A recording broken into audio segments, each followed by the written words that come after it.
Amigos, amigas de Mercosur al Día, ¿cómo están ustedes?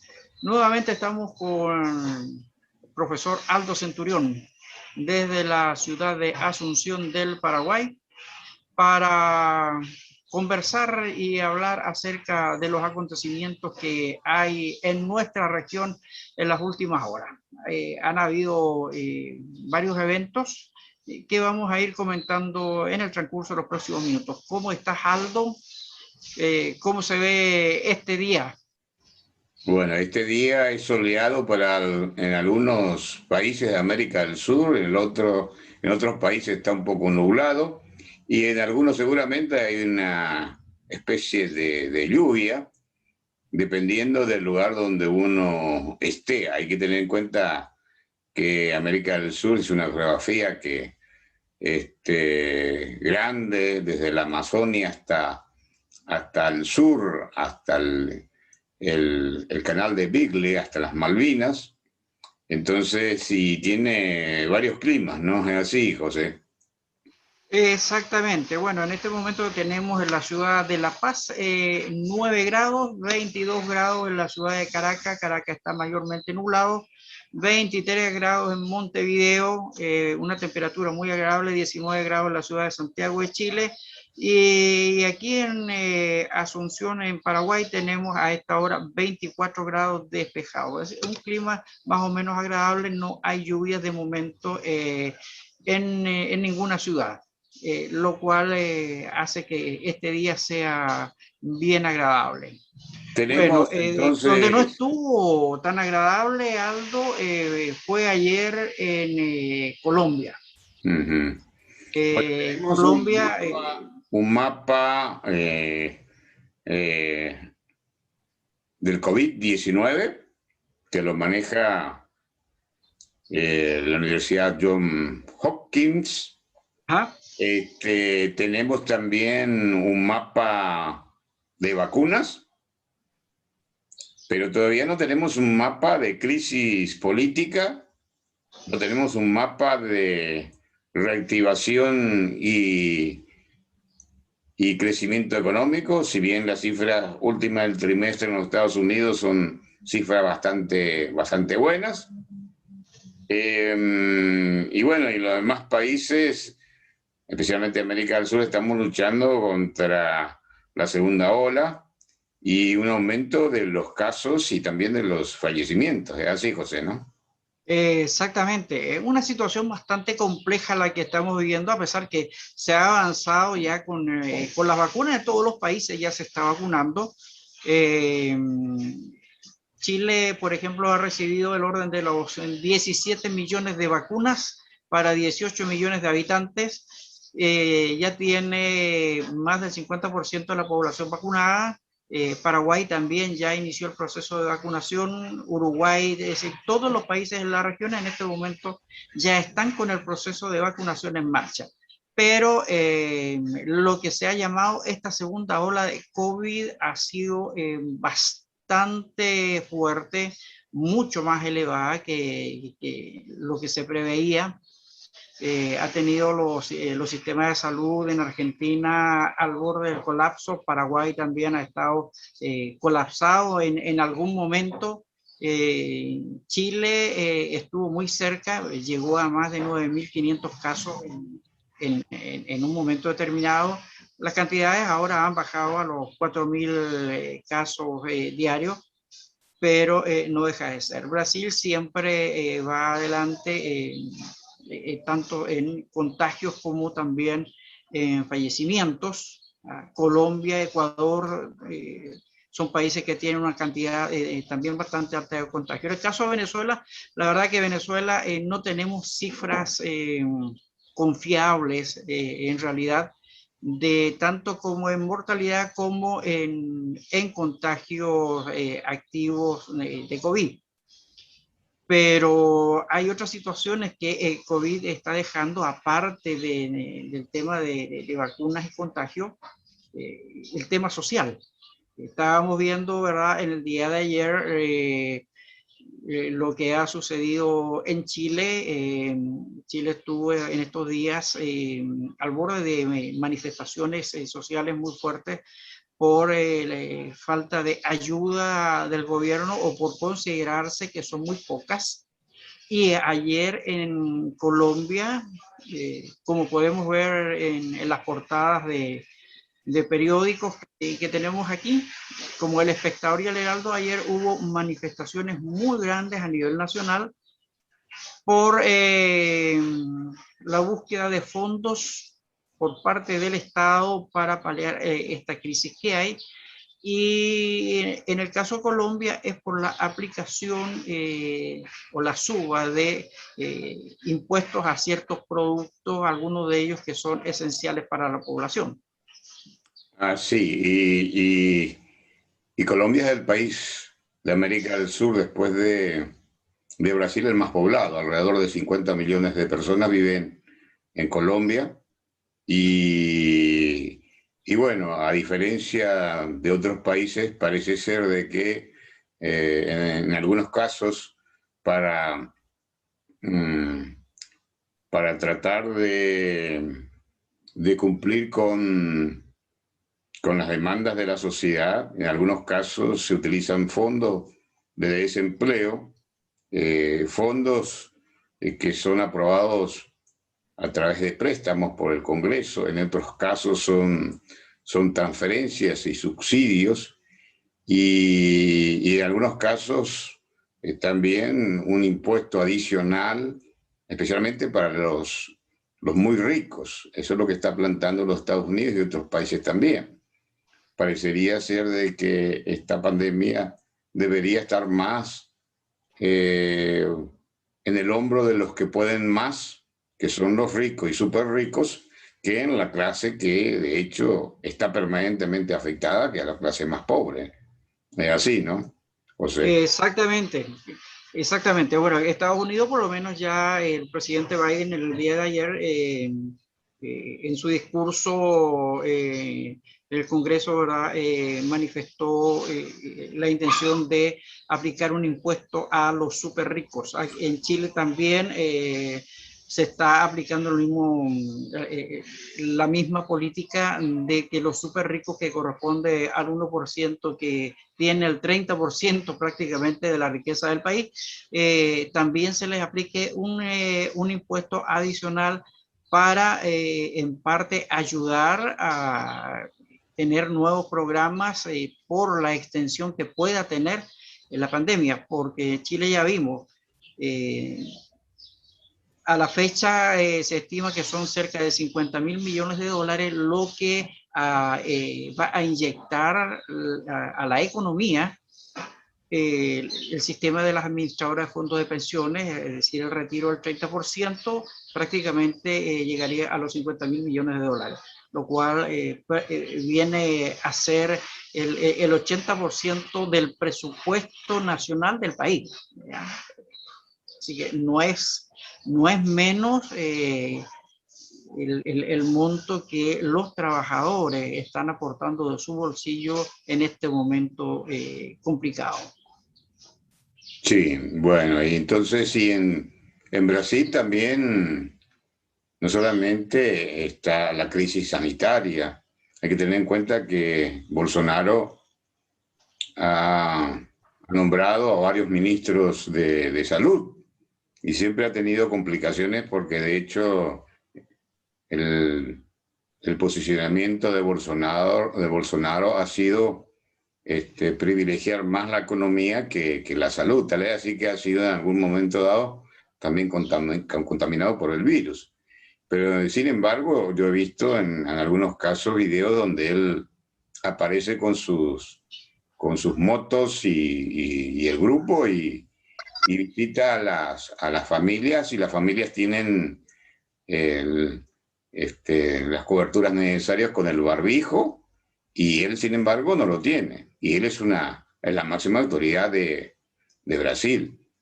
Entonces, ya ha tenido conflicto con diferentes políticos y gobernadores y prefectos en toda América, en todo lo que es Brasil. Y hay que tener en cuenta que de Manaos viene lo que se denomina la cepa de Manaos y que aparentemente está afectando con mayor fuerza y virulencia a la gente más joven. Es así, José, ¿no es cierto? Sí,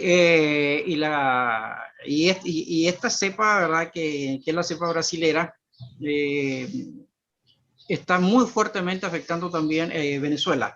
Porque acuérdate que como se origina en el norte de Brasil y hay una cantidad muy grande de ciudadanos venezolanos que han migrado tanto a Manaus como a Boa Vista, en el estado de Roraima, y toda esa movilidad, lógicamente, que ha afectado también a Venezuela. Por lo tanto, Venezuela tiene la cepa brasilera muy fuerte. La misma también ya se ha detectado que está en Perú. También ha sido afectado parte de Colombia. Y, ¿por qué no decirlo? Yo creo que aquí también en Paraguay está ya la cepa brasilera, que afecta muy fuertemente y principalmente a la juventud, que es la que aún no empieza con el proceso de vacunación, porque digamos el caso de Chile, por ejemplo, se están vacunando en este momento las personas que están entre los 45 y 47 años, ya son las que se están vacunando en este momento. Brasil se está vacunando las personas para hoy, dice la prensa, las personas entre 60 y 61 años. Aquí Paraguay creo que están vacunándose la gente mucho mayor todavía, sobre los 75 años. Tengo entendido que son las vacunas que en este momento están operando acá. Y bueno, el Paraguay en este momento es el país que menos aplicación de vacunas tiene en toda América del Sur. El líder es Chile. Y en toda América, después de Chile, está Estados Unidos, donde, según su presidente, dice que a la manera de tener un plan Marshall, ellos van a hacer el arsenal de las vacunas para poder proveer vacunas a todo el mundo. Y en ese sentido, bueno, en Brasil se tiene una controversia porque la ente reguladora Anvisa no ha permitido, no ha aprobado la vacuna rusa que es Sputnik, ¿no? Sí, y eso justamente es una de las razones por las cuales el presidente Bolsonaro está muy complicado. De hecho, están viendo los legisladores si hacen una acusación constitucional contra el presidente Bolsonaro por el mal manejo que ha habido de la pandemia, a raíz que Brasil es en el continente el país que tiene la mayor cantidad de contagios y de muertes. Ya prácticamente estamos siendo superados por la India, nada más. Pero esa es una de las cosas que en Brasil hoy, por ejemplo, también está generando mucha controversia por el mal manejo de la pandemia. Ahora, un detalle, estábamos hablando sobre Chile. Hablábamos en el día de ayer que el presidente Piñera había presentado un proyecto de ley ya para beneficiar a los 3 millones de trabajadores que ya estaban sin previsión. ¿Recuerda que hablamos sobre eso? Sí. Bueno, él retiró el proyecto que había presentado al Congreso, eh, en contraposición al que ya había salido y que fue aprobado finalmente por el Tribunal Constitucional, y hasta el momento no ha vuelto a ingresar a la Cámara el proyecto para pagarle esos $300 en promedio a los 3 millones de trabajadores. Entonces, hay en este momento en Santiago nuevamente una situación bastante tensa a raíz de esto.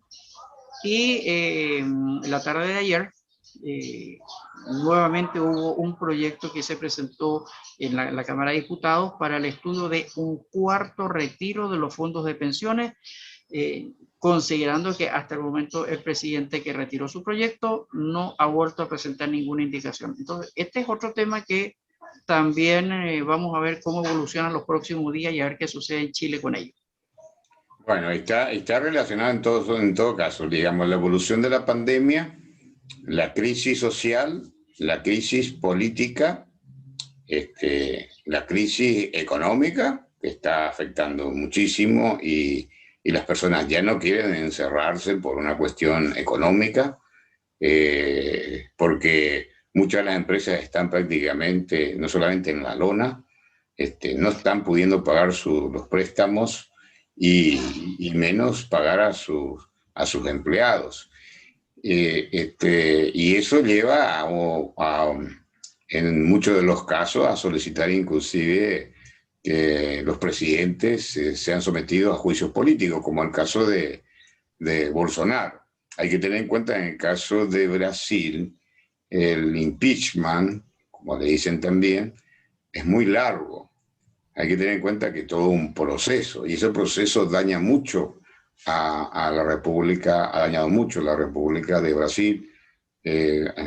Recordemos el caso de Dilma Rousseff, por ejemplo, ¿no? Exacto, exactamente. En el caso de Paraguay, yo diría que el caso de Paraguay es más un juicio político de pérdida de confianza y rápido. Entonces los efectos que se producen son menores. Tal es así que cuando Paraguay fue suspendido en el 2012 por ruptura del orden democrático y fue juzgado el presidente Lugo, Fernando Lugo. la economía no se resintió en demasía. Probablemente porque gran parte de la economía de Paraguay depende del factor agrícola. Entonces, si ahí están todas las multinacionales y no tiene una estructura de una industrialización muy fuerte de Paraguay, y entonces habría que ver un poco por qué es que afecta en demasía a Brasil, un país de 212 millones de habitantes versus un país de 7 millones de habitantes de Paraguay, por ejemplo, ¿no? Es interesante hacer una investigación al respecto, ¿no? Exacto. Bueno, y Bolivia, como también vemos los titulares a nivel nacional, la noticia de hoy fue la renuncia presentada al Tribunal Supremo Electoral por Salvador Romero, su presidente. Esto obviamente que mantiene en los factores políticos un cierto nivel de tensión. Venimos, en el caso boliviano, saliendo recién, ¿verdad?, de lo que fue el gobierno de Yanine Áñez, en las elecciones posteriores, en que fue electo presidente Arce. Y ahora vamos a ver, porque estamos recién, el 4 de mayo se efectúa la asunción de las nuevas autoridades electas en la elección reciente. Claro, y creo que cualquiera de los países que se inician un proceso de confrontación entre el oficialismo, que es el que tiene el poder en el gobierno, especialmente el poder ejecutivo, y la oposición, esta controversia dañan mucho a la economía, y más aún con el tema de la pandemia. Bolivia es uno de los países más afectados en América del Sur por la pandemia y por la crisis política anterior, que produjo también lamentablemente fallecidos en esa confrontación. Y bueno, esperemos que los líderes políticos puedan tener la sabiduría necesaria. ¿Para qué? Para que pueda haber paz y puedan pensar en el desarrollo económico social de sus ciudadanos, ¿no? Eso es lo que le pide la ciudadanía, que piensen en generar puestos de trabajo y oportunidades a la gente. Exactamente, eso es así. Esperamos que en el caso de Bolivia la situación pueda mantenerse y pueda llevarse con tranquilidad, para que tanto la asunción de los cargos y la renovación que se va a hacer dentro de la administración pueda ir funcionando de manera positiva. A ver, ¿qué nos está quedando de momento, Aldo, para Bueno, hablar un nuestros poco temas del día? de Uruguay. Uruguay está pasando por una situación también difícil. Hay que tener en cuenta que que el día de ayer tuvo un poco más de 40 fallecidos, casi el 50% de lo que tuvo Paraguay. Paraguay tuvo un nivel máximo de fallecimiento el día de ayer, 102 personas fallecidas lamentablemente. Y bueno, entonces esa es la preocupación que tenemos todos los ciudadanos y las autoridades para poder ir resolviendo, y lógicamente también en la Argentina se está discutiendo si van a continuar el cierre, cuyo decreto del presidente de necesidad de urgencia vence este viernes, y hay que ver un poco, aparentemente van a ir por determinar medidas más drásticas en aquellas zonas, así como lo hizo Paraguay, zonas rojas, zonas naranjas y zonas verdes, ¿no?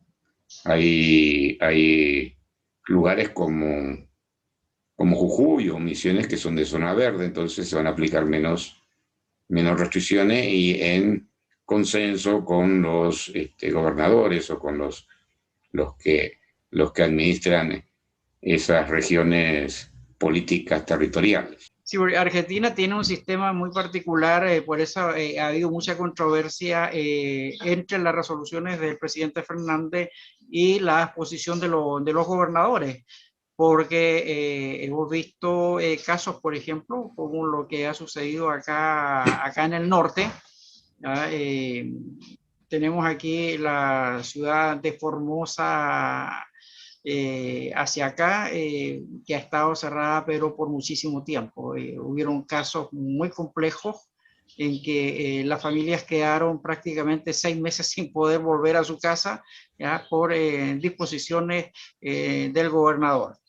Entonces, Argentina se ha manejado de una manera distinta a la que se ha manejado el resto de los países, pero es por situaciones políticas internas que están establecidas en su organización territorial.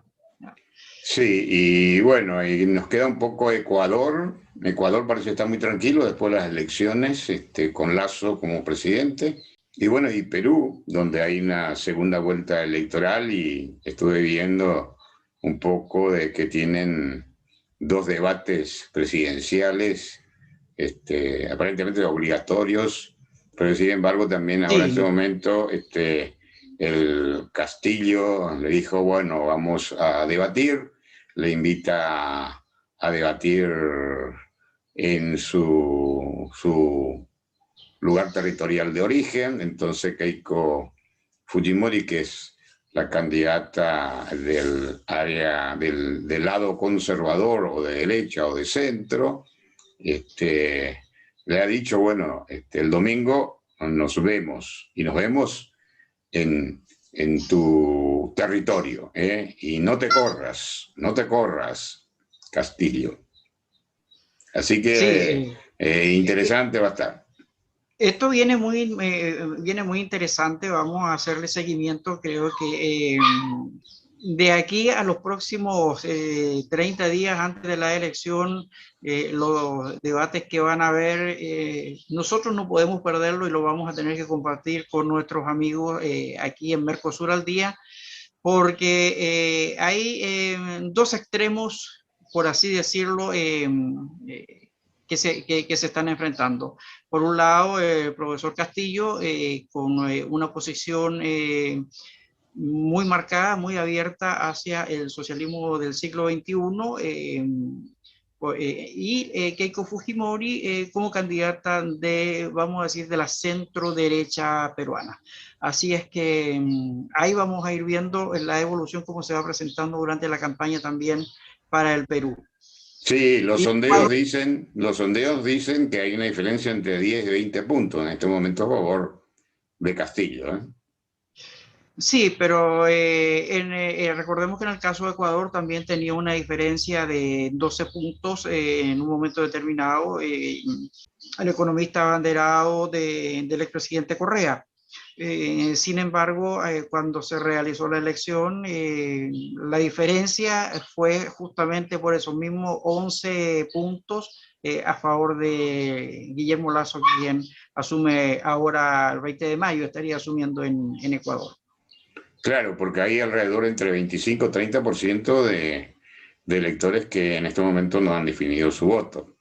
Ese Exactamente. 25-30% es el que va a definir probablemente. A pesar de que no veo que Castillo tenga un voto duro en este momento. Quizá tenga un voto duro del 20%, pero inclusive en las votaciones él obtuvo ese 20%.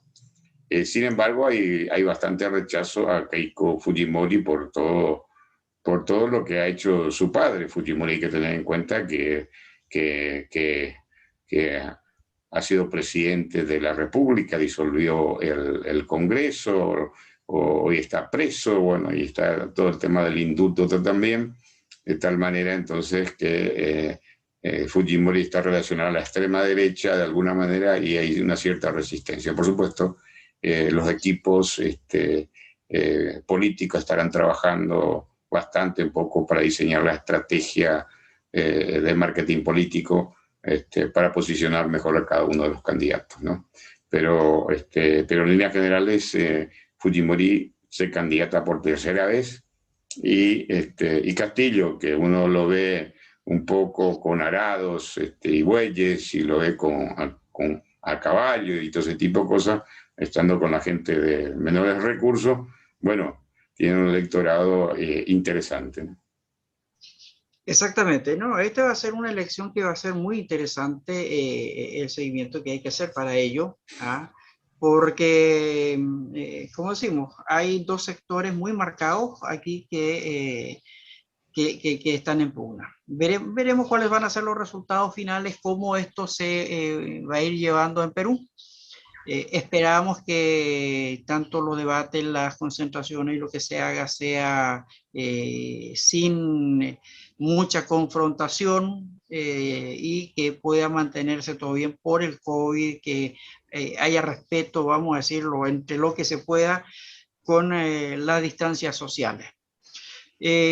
Aldo, sería entonces hoy una vuelta que hemos hecho por el continente muy general, muy rápido.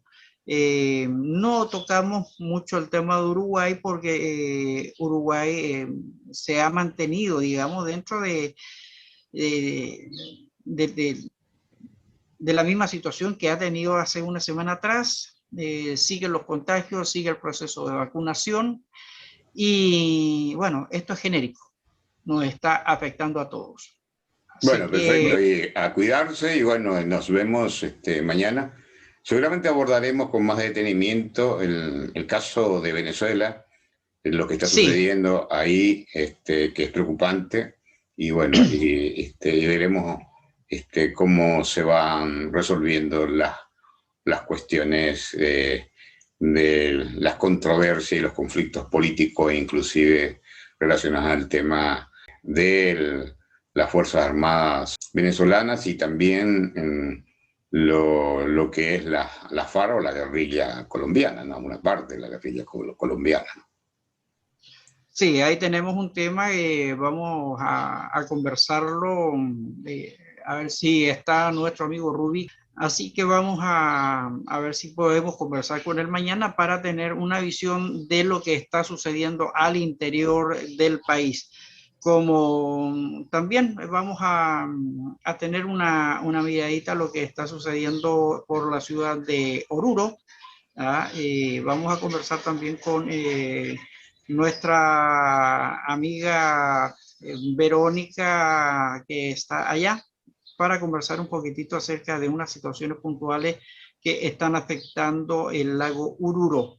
Un nivel de contaminación muy crítico, muy grave, en el cual está involucrada la ciudadanía, tratando de hacer la limpieza y la recuperación en parte de este lago. Toneladas y toneladas de plásticos se han ido retirando desde allá. Entonces vamos a conversarlo con nuestra amiga Verónica, quien ha estado en el terreno también trabajando, y vamos a tener un acompañamiento muy interesante de esta situación. Así que por mi parte ha sido un placer haber compartido con ustedes, Aldo, ha sido un placer haber compartido contigo en el día de hoy, y mañana estaremos hablando de esos y otros temas para todos.